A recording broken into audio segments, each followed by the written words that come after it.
This morning, I'm going to preach on the Old Testament story as it relates to the series I'm doing on the teachings of Thomas Keating. So today's story that we hear about Sarah is a very happy moment for Sarah, but it is the culmination of a story full of pain and sorrow, not just for Sarah, but for Hagar. So let's backtrack a few chapters and consider what's going on here and see if we can look at the fullness of the story as it relates to the teachings of Thomas Keating. So Sarah was barren. She not only couldn't get pregnant, but she needed more than just to be pregnant. She wanted to have a male heir. This was the culture in which she lived. Her meaning, her esteem, her acceptability in her culture was to give birth, and not just give birth, but to give birth to a son. And she struggled with infertility, and she was tired of waiting. And so she concocted a plan, a program for happiness. She thought, I'm going to find a way to have a son, and this is what I'm going to do. I'm going to take Hagar's children and make them my own. So what happens next is one of the cruelest acts we can imagine. She takes her slave woman, Hagar, an Egyptian woman, and she has her husband rape her. Abraham rapes Hagar. And because Hagar is property, whatever issues from Hagar becomes Sarah's property. So in Sarah's mind, she will take the son from Hagar and make that son her own. And then she will have a male heir. And I'm sure in her mind, then she would be happy. But when Hagar gets pregnant, she becomes very jealous of Hagar and resents Hagar. And Hagar resents Sarah, of course.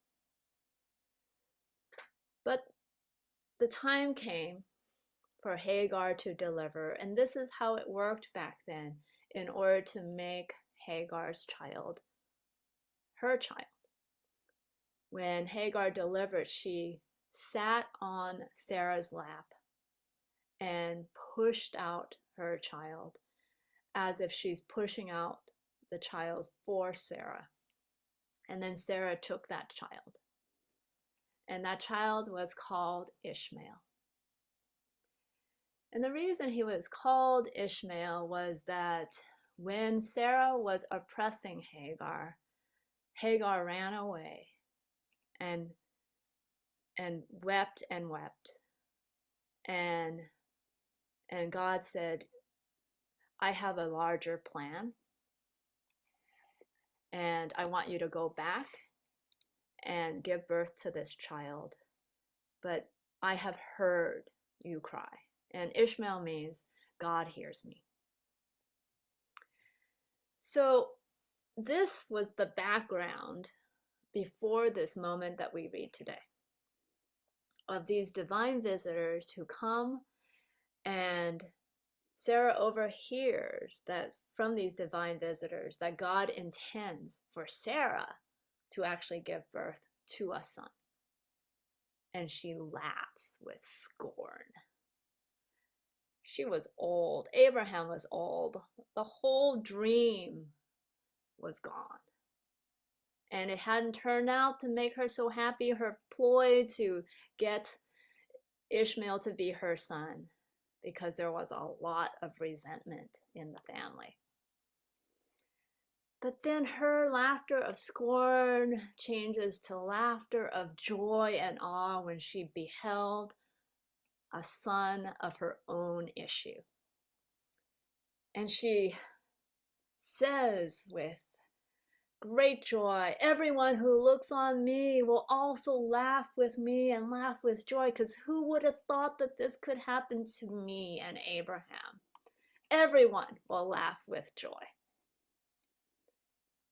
Well, not everyone. The moment Sarah got what she wanted, got her program of happiness fulfilled, she looks around and she's like, no, Ishmael and Hagar have got to go. No one's going to share the inheritance with my son, Isaac. I want to protect, I want the program of safety and security for Isaac. And so she forces Hagar and Ishmael out of the family, chases them into the desert to die of thirst.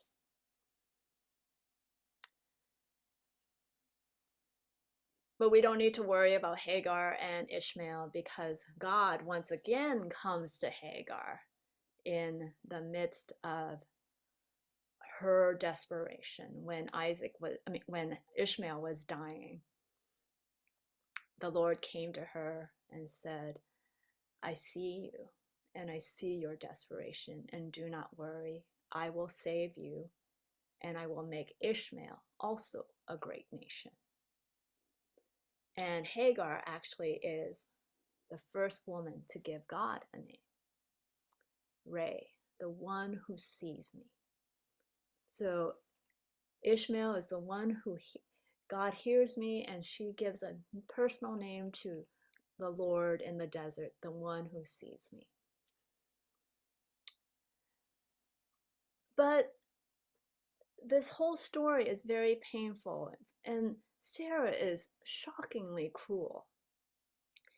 And you notice that the promise is fulfilled not because Sarah is a good person and deserves it, but because God has some intention that is greater than what we can see.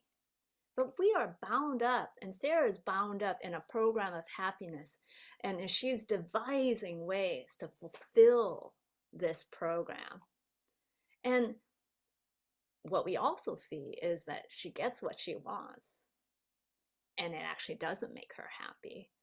She tries to get more safety, more security, more power, more control. And this is what we call a program for happiness. And this program, you think it will change once you get what you want, but it's actually very durable. It's a very durable program, and it doesn't change when your situation changes. So nothing is transformed here. And what Richard Rohr says is, untransformed suffering inexorably is transmitted suffering. So Sarah will continue to hurt people because her own suffering isn't actually transformed.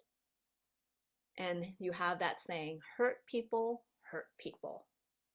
And that is this huge dilemma that is often called the human condition. So how does it end? How do we all suffer?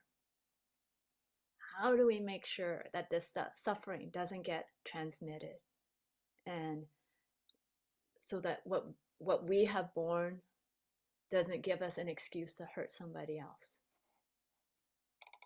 How do we get healed? So this is why I am doing the sermon series, is to help us notice our programs for happiness, and once we notice how to relate to these programs in such a way that we don't transmit more suffering. Now, Sarah's story is pretty intense, right? I believe none of us would ever send people out into the desert to die. Like, I really don't believe any of you would do it. But programs for happiness are actually much more subtle than what's happening here in Genesis. They often we don't notice them, we don't really notice them. So let me tell you a story by Thomas Keating. He tells a story about a young man whose program for happiness was to be better than everybody. And one of the things he liked being better about was drinking people under the table. Oh, he loved that feeling when everyone else was passed out or throwing up and he was the last one standing, still casually drinking his beer. And he would just feel above them. And then this young man had a religious conversion. Not just any kind of conversion. His conversion was so powerful that he joined a monastic community. And at this monastic community, he gave himself over to all the hard work of the monks, their prayer and their fasting. And he did this with utter devotion. And in a period of great fasting like Lent, he noticed that his brothers were getting weak from the intense fasting. And he would be the last one, able to do all the hard work that they've been doing. And he found himself having a bit of a smug feeling of satisfaction.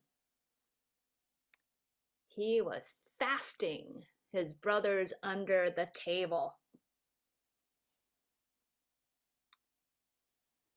Different clothes,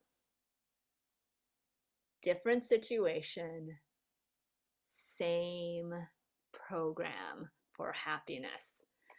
Same program. And not only that, this situation was even more dangerous than drinking in the bars. Because he could wrap his behavior, wrap his program for happiness in a story of how he was serving God and pursuing holiness. And if he was doing all that, this smugness, this competition underneath, it was beyond reproach. His behavior is beyond reproach because he was doing it for God. That is one of the occupational hazards of being pious.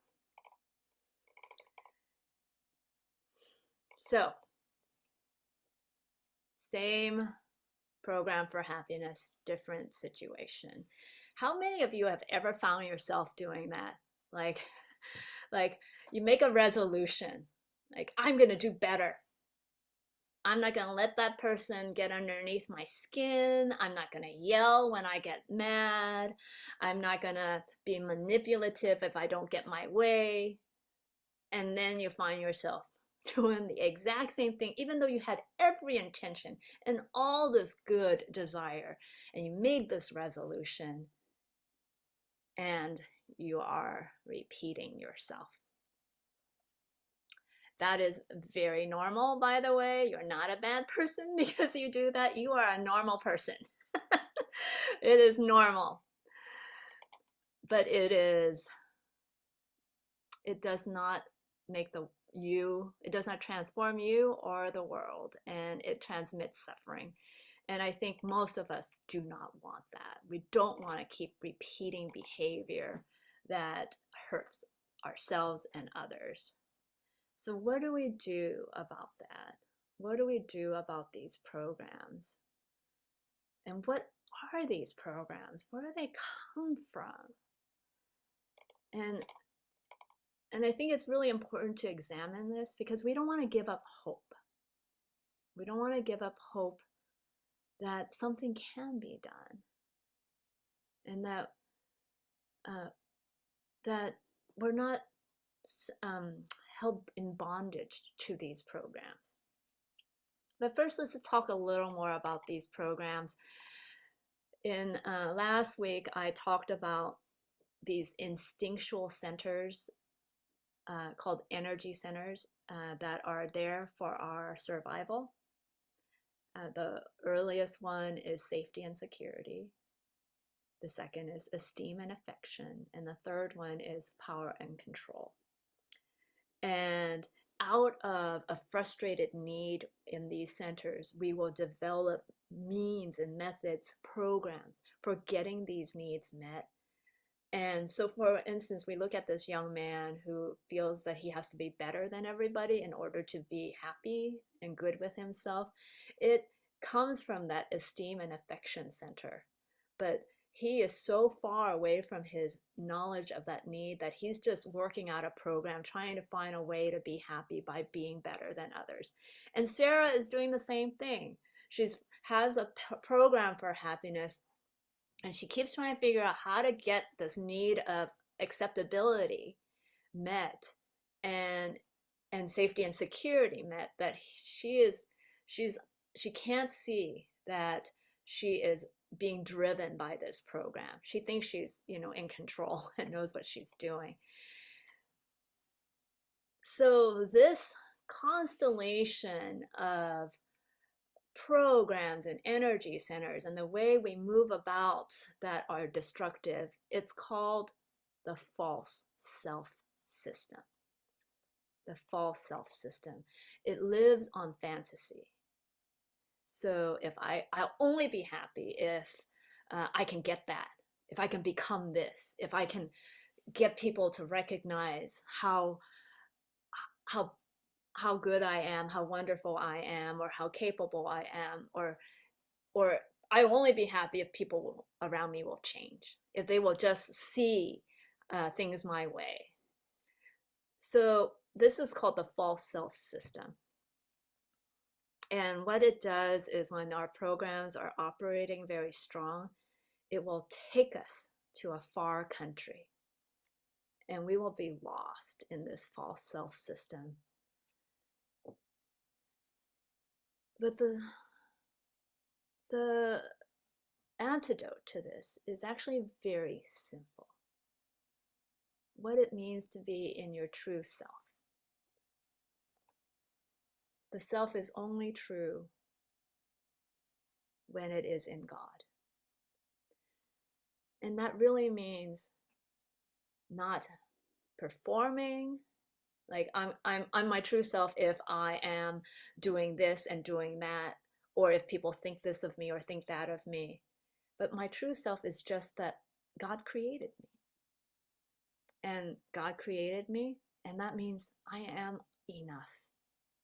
I am in glory because I am in God. So that is the true self. It doesn't have to do a certain thing, be a certain thing. And it's not good, like morally good, because of all the good things one does. But the true self is good because God created that self. So that is our true self. But when we are taken by our programs of happiness to a fantasy land, what will happen is, this is the beautiful thing, the good news. Wired in us is a yearning for the home that is in God. Wired in for us. And yes, we might be confused and we'll keep chasing this other thing, thinking we'll find home or our true self that way.